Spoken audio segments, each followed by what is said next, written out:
And now we come to the subject of television traps. Reference has already been made to the insidious intrusion of the innocent-looking television cabinet into the home. Because there are occasional programs which meet the Bible test of truth, purity, etc., it's easy to succumb to the argument that the set will be used as an educational tool for the family. Solemn resolutions are usually made concerning the high quality of program that will be approved for viewing. But let's be honest and truthful now. For how long do those restrictive regulations continue to govern the television set? Policing becomes almost impossible because of the borderline nature of many programs. Uncertainty over where to draw a line, whether a few words of profanity disqualify an hour-long documentary, and other equally perplexing decisions soon become too tedious to tolerate. The door is opened wider and wider, and the discriminative senses accommodate to the increasing flow of below-standard pictures and scenes. It's easy to justify a little more loose language because of the scattered use of expletives by popular network news reporters. Many of the advertising commercials are also laced with innuendos which belittle the Christian moral standards. It is becoming more difficult to believe that even the most careful selective viewing will not also produce a spiritual desensitivity. Snatches and phrases of gutter talk creep into some of the most highly touted educational shows. Many argue that we must learn to live with this kind of language because it surrounds us all the time. Now, it's true that we often overhear the vulgarities of the world around us, but should we deliberately expose ourselves to that which we could avoid? The truth is that most of us face severe struggles in turning away from the enticing scenes of evil that we cannot avoid while walking down the street. There's enough temptation to occupy all of our time and effort without bringing a deliberate source of temptation right into the living room. What many fail to understand is that there can be sin in a look. If someone had come up behind Mother Eve in the garden and asked her what she was doing in front of the forbidden tree, she probably would have answered, "I'm just looking." But those looks of Eve led into all the multiplied sorrows and eventual deaths of billions of human beings over 6 tragic millenniums. King David awoke from an afternoon nap and quite by chance saw his neighbor's beautiful wife taking a bath on her Mediterranean roof garden. It is more than likely, if someone had asked David what he was doing in that moment, he would have answered, "Just looking." But those looks led to adultery and murder, sins which influenced a nation to forget God. The results of his immorality with Bathsheba so marked the family of David that 4 of his own children were taken from him by tragedy or apostasy. How bitterly he later lamented the scarring consequences of his innocent looking. The indelible influence of mental patterns cannot be overemphasized. By beholding, we become changed.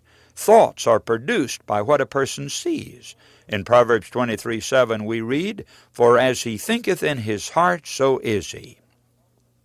Now this brings us to one of the most awesome reasons that television can be detrimental to the Christian life.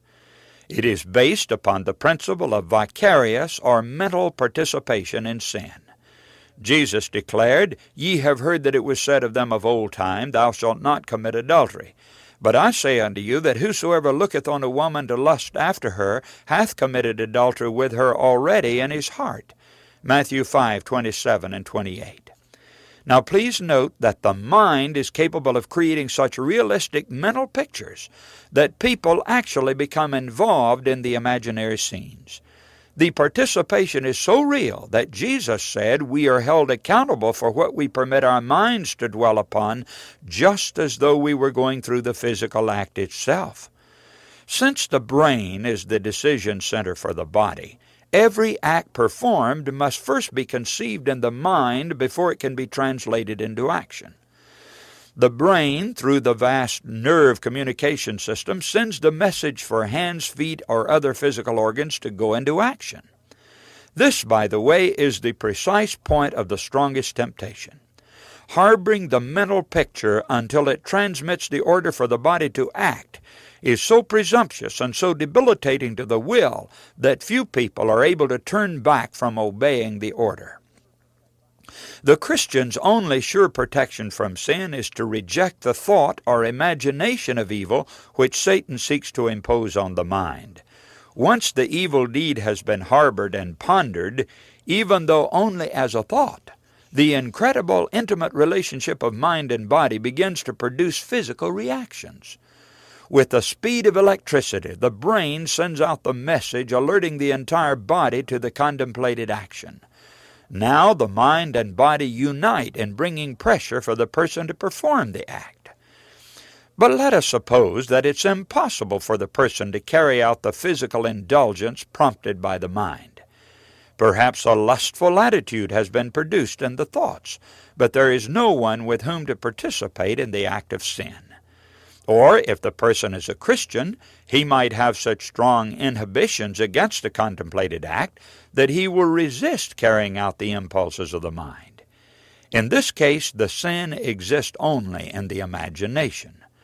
But such is the power of thought that in God's sight the vicarious mental performance of the sin is counted as serious as the physical indulgence itself. Now let's apply this principle to the watching of television. Nowhere do we see a more vivid demonstration of vicarious participation. Even though the viewer may be mature enough to know that the scene is only a fabricated pretend situation, yet he becomes as emotionally involved in the picture as if he were actually living out the experience. The heart pounds with fright, the eyes fill with tears, and the viewer is mentally projecting himself into the scene. Whether fighting and shooting his way out of a desperate situation, suffering the trauma of incurable disease, or yielding to the excitement of a provocative bedroom scene, the viewer is caught up in the plot, taking part by proxy in the adventures of the hero or heroine. Jesus said that this kind of participation is just as wrong as the actual physical involvement. Try to imagine the fantastic strategy of Satan in his use of the television media. It staggers the mind even to think about it. Here is a situation in which the devil inspires one act of simulated sin, for example, an artificial make-believe portrayal of adultery. But through his manipulation of the emotions, Satan can turn that one acted-out sin into 1,000,000 real sins of adultery, because 1,000,000 people will project themselves into the picture. And in their minds it is not make-believe. It is so real that even their bodies react. The emotions of lust and fear so fully obsess the beholder that even though they can't take part physically in the sin, their minds and wills are affected in exactly the same way as if they were taking part. And more serious still, God holds them just as guilty as if they had done it personally. What a clever, diabolical way to turn people into thieves, murderers, and adulterers. Satan only has to work with the scriptwriters and actors to produce the most appealing, realistic, and emotional plots. From that point, the natural laws of the mind take over, and the viewers become emotional captives of whatever they allow themselves to look at. One day they may be living out the experience of shoplifting, the next day of murder, and later of fornication or adultery. To the actors on the screen it is preposterous pretense. But to the viewers, it is, momentarily at least, an opportunity to do all the exciting things that God and society forbid without having to face the consequences of doing them. But do we have to face the consequences? Not physically, perhaps, but the moral responsibility for those vicarious deeds every person will have to face in the judgment.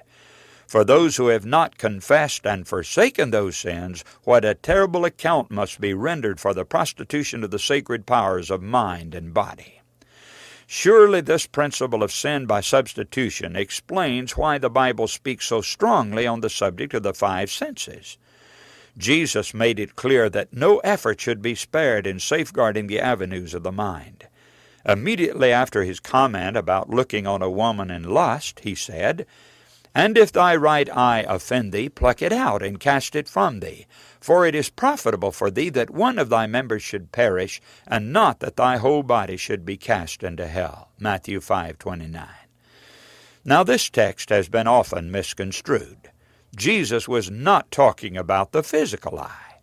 A person could lose one eye and still be evil and perverse. He was talking about the things on which the eye focuses. If the eye is looking at something which is liable to lead the mind to harbor sin, Jesus was saying that the most drastic action should be taken to put those scenes out of view. In other words, don't continue to look at something which is spiritually offensive and provocative. Doing so could lead into sin and cause the person to be cast into hell. What a dramatic example of the dangers of just looking at wrong pictures. Translated into a modern setting, Christ was saying that if we have a television set in the home, which we cannot control, it is better to cast it out of the house onto the junk pile than to be led into sin by its influence. Better to lead a so-called one-eyed existence without television than to lose our soul by defiling sinful thoughts created by television. The command of Christ was to pluck it out, to turn away from what the eye is looking at. The choice is ours to make. The only way to be pure-minded is to look at, listen to, and speak only the things that are pure. Paul said, "Finally, brethren, whatsoever things are true, whatsoever things are honest, whatsoever things are just, whatsoever things are pure, whatsoever things are lovely, whatsoever things are of good report, if there be any virtue and if there be any praise, think on these things." Philippians 4:8. The secret of being pure, honest, and virtuous is to think that way, and the way we think is determined by what we see, hear, and speak. David said, "I will set no wicked thing before mine eyes." Psalms 101:3. To these spiritual factors, we could add pages of shocking statistics on the effect of TV violence upon the mind and morals, upon crime incitation, and scholastic achievement. These are well known and oft repeated, of course. No one will ever know exactly how many blueprints for crime have been carefully detailed in a TV story, and later put into operation by an assortment of muggers, thieves, and rapists. Society today is in the grip of a growing complacency toward violence and human suffering. Constant television exposure to cruelty and inhumanity has created a climate of amazing indifference to our fellow man. People do not want to get involved today. Usually they pass heedlessly by the victim of attack. Public reaction to natural calamities such as earthquakes, floods, or famine is almost ho-hum. The 6 p.m. newscast pictures of thousands dying in South America or Turkey make even less impression than last night's late movie scenes. The animated, bizarre portrayals which have been commercially prepared to impress have far greater response than the actual stories of suffering and death. The fine sensibilities of compassion have been blunted and almost destroyed by the continuous bombardment of the emotions by Hollywood thrill and horror specialists. The impact of death is diminished by the constant overexposure. Even newscast picture reports of assassination and murder are viewed repeatedly on successive programs. It is almost as though the murdered person springs to life only to be killed and resurrected over and over again. The prolonged screening of Lee Harvey Oswald's murder is an example of such televiolence. The mind finally almost rejects the reality of what is being viewed.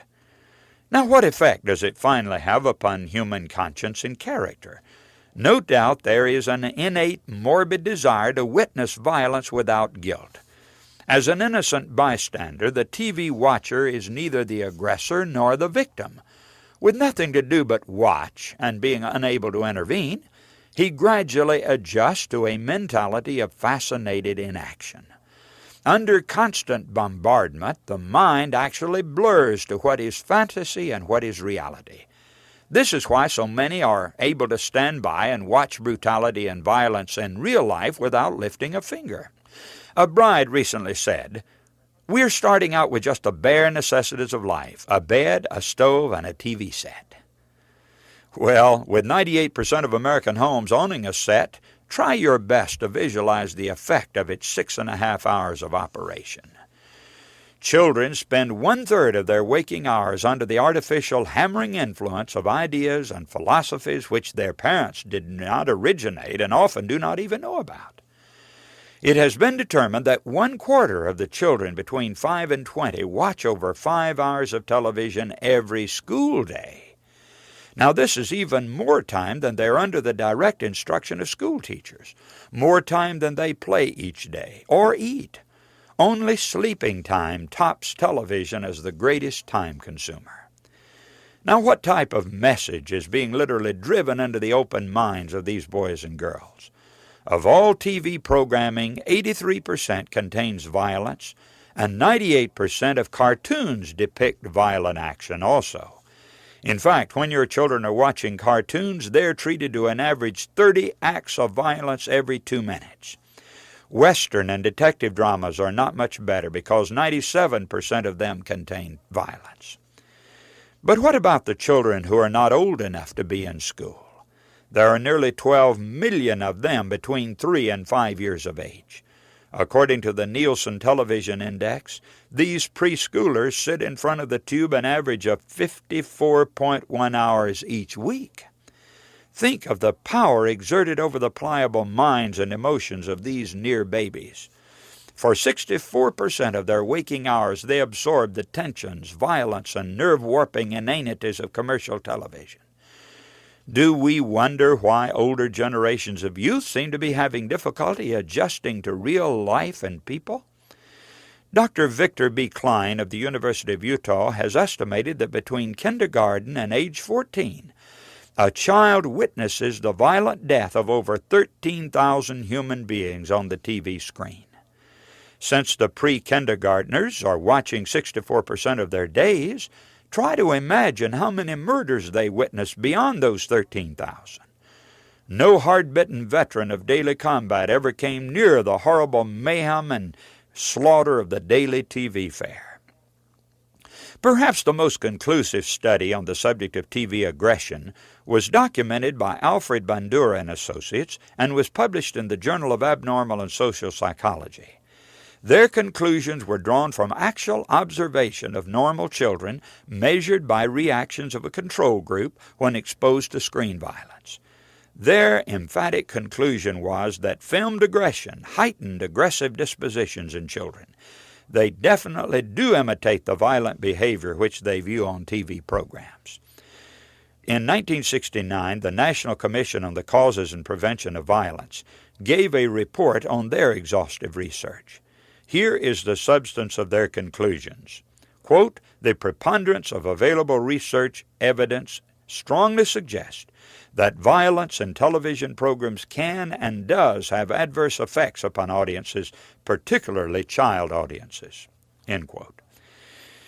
Now, one of the saddest obvious results of child TV addiction is the tragic breakdown in communication with parents. For those 5 crucial hours each day, there is absolutely no interaction with anyone. Dr. D.M. Azimi, chairman of the Department of Sociology and Anthropology at the University of Pennsylvania and Indiana, Pennsylvania, believes that children can hallucinate on shows filled with violence, sex, and aggression. Quote, "Interrupt someone watching TV and notice the deep trance he is in. He'll get annoyed with you for breaking into his drug-like reverie, but if you ask what was just said on the program, he won't be able to tell you. Parents become TV pushers to their children. Most kids at a very early age would like to have a warm, close relationship with their parents, but the parents tell them, 'Go watch TV, I'm busy.' Soon the habit takes hold of them, and they begin to sit glassy-eyed in a stupor, hooked by TV. And once they get the habit, it's as hard to take away from them as drugs would be." And that's the end of the quotation. Now, if parents don't protect their own children from the incessant emotional assault of television, who will do it? The industry is not concerned about anybody's children. They're intent on one thing only, consumption. It takes no expert to see that their primary appeal is to human vanity, lust, and greed. Market psychologists gear their commercials to the wide-eyed innocents who have no defense. Spectacular, hypocritical claims are soon disproved, however, and the phoniness is revealed. The unfortunate after effect is a corrosive attitude of cynicism and distrust on the part of the young. Have you noticed what stereotypes are portrayed on the average TV program? Teachers are generally portrayed as incompetent, vindictive misfits. Happiness comes through as being young and sexy. Marriage is represented as a dull drag or something to be flaunted by exciting infidelity. Parents are often projected as bumbling, outdated squares with no authority or ability to make sound decisions. The very basics of home and society are subtly undermined by the great majority of TV shows, including some of the most popular ones. It should be no great wonder that our greatest social problem today is how to keep the family from disappearing as the basic unit of society.